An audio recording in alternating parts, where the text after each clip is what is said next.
Hi friends, welcome to DSN TET rapid revision classes. ఈరోజు మనం TET psychology explain చేసుకుందాము. ప్రతి షిఫ్ట్లో గార్డెనర్ బహుళ ప్రజ్ఞకి సంబంధించి ఒక బిట్ వస్తుంది కాబట్టి డీటెయిల్గా ఎక్స్ప్లెయిన్ చేస్తాను. గార్డెనర్ బహుళ ప్రజ్ఞ. యుఎస్ఏ చెందిన గార్డెనర్ 1983లో the frames of mind the theory of multiple intelligence అనే గ్రంథాన్ని రచించాడు. Very very important. The frames of mind the theory of multiple intelligence. Gardner ప్రకారం వ్యక్తి సందర్భాన్ని బట్టి తన ప్రజ్ఞా నైపుణ్యాన్ని వ్యక్తపరుస్తాడు. తన అవసరాలను, సమాజ అవసరాలను తీర్చడానికి కొన్ని ప్రజ్ఞా నైపుణ్యాలను కలిగి ఉంటాడు అని చెప్పాడు. ఎవరు? గార్డెనర్. నెక్స్ట్, గార్డెనర్ ప్రకారం సాంస్కృతిక పరిస్థితులలో ఒక సమస్య పరిష్కరించడానికి కావాల్సిన నైపుణ్యమే ప్రజ్ఞ అని వివరించింది ఎవరంటే గార్డెనర్. అంటే సాంస్కృతిక పరిస్థితులలో ఒక సమస్యను పరిష్కరించడానికి మనకి ఎటువంటి నైపుణ్యం కావాలి అని తెలియజేసింది ప్రజ్ఞ అని చెప్పాడు గార్డెనర్. గార్డెనర్ ప్రకారం ప్రజ్ఞ అనేది 8 రకాలు. గార్డెనర్ ప్రకారం ప్రజ్ఞ 8 రకాలు. అవి ఏంటంటే భాషా ప్రజ్ఞ, తార్కిక ప్రజ్ఞ, ప్రాదేశిక ప్రజ్ఞ, సంగీత విద్వాంసులు అంటే సంగీత ప్రజ్ఞ, శారీరక ప్రజ్ఞ, పరస్పర వ్యక్తిత్వ ప్రజ్ఞ, వ్యక్తంతర్గత ప్రజ్ఞ, సహజ ప్రజ్ఞ. ఓకే, మరి ఇక్కడ క్వశ్చన్ ఏ విధంగా ఇస్తారు అది తెలుసుకుందాం. భాషా ప్రజ్ఞకి సంబంధించి పండితులు, భాషా పండితులు, కవులు, రచయితలు అన్నట్టు. భాషా ప్రజ్ఞకి సంబంధించి టెట్లో గార్డెనర్ బహుళ ప్రజ్ఞకు సంబంధించి బిట్ ఏ విధంగా ఇస్తారంటే, ఎగ్జాంపుల్గా రాజకీయ నాయకులు, సినీ తారలు, వ్యాపార సంఘ సంస్కర్తలు గార్డెనర్ ప్రకారం ఏ ప్రజ్ఞ కిందికి వస్తారు అని అడుగుతారు. భాషా ప్రజ్ఞన, తార్కిక ప్రజ్ఞన, పరస్పర వ్యక్తిత్వ ప్రజ్ఞన, సహజ ప్రజ్ఞన. రాజకీయ నాయకులు, సినీ తారలు, వ్యాపార సంఘ సంస్కర్తలు, సాంఘిక నేర్పరులు అంటారు వారిని. వారు పరస్పర వ్యక్తిత్వ ప్రజ్ఞ కిందికి వస్తారు గార్డెనర్ ప్రకారం. ఈ విధంగా గుర్తుంచుకోవాలి. క్వశ్చన్ కూడా ఈ విధంగానే వస్తుంది. ఇప్పుడు తెలుసుకుందాం. భాషా ప్రజ్ఞ. భాషా ప్రజ్ఞ వాళ్ళని పద నేర్పరులు అంటారు. పండితులు, పద నేర్పరులు అంటే ఎవరు? మంచిగా చక్కగా మాట్లాడేవాళ్ళు. పండితులు, భాషా పండితులు, కవులు, రచయితలు. నెక్స్ట్, తార్కిక ప్రజ్ఞ. తార్కిక ప్రజ్ఞ అంటే తార్కికంగా ఆలోచించడం అంటే మ్యాథ్స్, సంఖ్యా నేర్పరులు. గణిత నిపుణులు, అకౌంటెంట్స్, ఆర్థికవేత్తలు, ఆడిటర్స్ తార్కిక ప్రజ్ఞ కిందకి వస్తారు. ఓకే, నెక్స్ట్ ప్రాదేశిక ప్రజ్ఞ. దీన్నే దృశ్య స్థల భావన అని కూడా అంటారు. వీరిని చిత్ర నేర్పరులు అంటాం.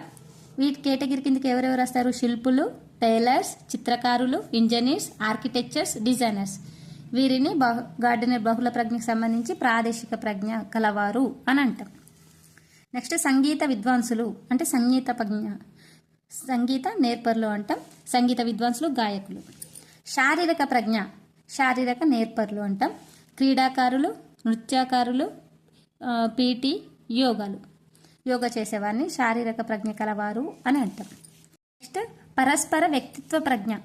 వీరిని సాంఘిక నేర్పరులు అంటాం. వీటి కేటగిరీకి ఎవరు వస్తారు అంటే రాజకీయ నాయకులు, సినీ తారలు, వ్యాపారస్తులు, సంఘ సంస్కర్తలని పరస్పర వ్యక్తిత్వ ప్రజ్ఞ అంటాం. వ్యక్తి అంతర్గత ప్రజ్ఞ. వ్యక్తి అంతర్గత అంటే స్వీయ నేర్పరులు అంటే వారే తమకు తామే. వ్యక్తంతర అంటలే, వ్యక్తి అంతర్గత అన్న అంటే స్వీయ నేర్పరులు. ఎవరు? మునులు, సన్యాసులు. వీళ్ళని స్వీయ నేర్పరులు అంటాం. నెక్స్ట్, సహజ ప్రజ్ఞ. సహజ అంటే న్యాచురల్ ప్రజ్ఞ, ప్రకృతి నేర్పరులు అంటాం.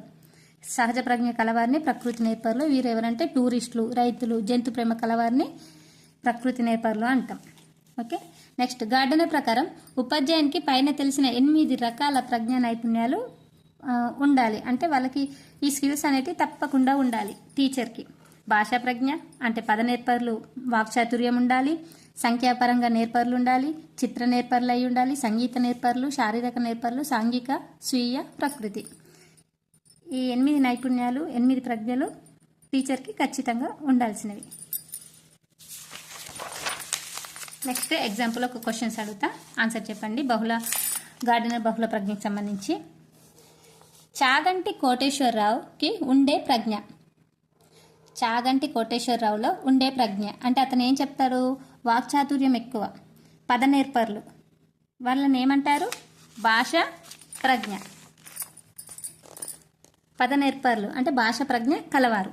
నెక్స్ట్, శ్రీనివాస రామానుజంలో ఉండే ప్రజ్ఞ. గార్డనర్ బహుళ ప్రజ్ఞకు సంబంధించి శ్రీనివాస రామానుజన్లో ఎక్కువ ఉండే ప్రజ్ఞ. శ్రీనివాస రామానుజన్ అంటే ఎవరు? మ్యాథమెటిషియన్, సంఖ్యా నేర్పరులు. 1729 అనే నెంబర్ని మ్యాథమెటిషియన్ కాబట్టి వాళ్ళని ఏమంటారు? సంఖ్యా నేర్పరులు. సంఖ్యా నేర్పరులు తార్కిక ప్రజ్ఞ కలవాడు. ఓకే, నెక్స్ట్ లియోనార్డ్ డావిన్సీలో ఎక్కువ ఉండే ప్రజ్ఞ. ఫస్ట్ మనకు లియోనార్డ్ డావిన్సీ అంటే ఎవరో తెలిసి ఉండాలి. ఇక్కడ శ్రీనివాస రామానుజన్ అంటే ఎవరో తెలిసి ఉండాలి. చాగంటి కోటేశ్వరరావు అంటే ఎవరో తెలిసి ఉండాలి. ఈ విధంగా మనకు తెలిసి ఉంటేనే మన వాళ్ళలో ఏ ప్రజ్ఞ ఉంది అనేది మనం చెప్పగలుగుతాం. లియోనార్డ్ డావిన్సీ అనేది ఎవరు అంటే మంచిగా చిత్ర నేర్పరులు అన్నట్టు, డ్రాయింగ్ మంచిగా చేస్తారు అన్నట్టు. అందుకే వాళ్ళని ఏమంటారు? ప్రాదేశిక ప్రజ్ఞ కలవారు అని అంటాం. ఓకే, ఈ వీడియో మీకు నచ్చినట్టయితే లైక్ చేయండి. మరిన్ని వీడియోస్ కోసం మన ఛానల్ని తప్పకుండా సబ్స్క్రైబ్ చేయండి. Thank you.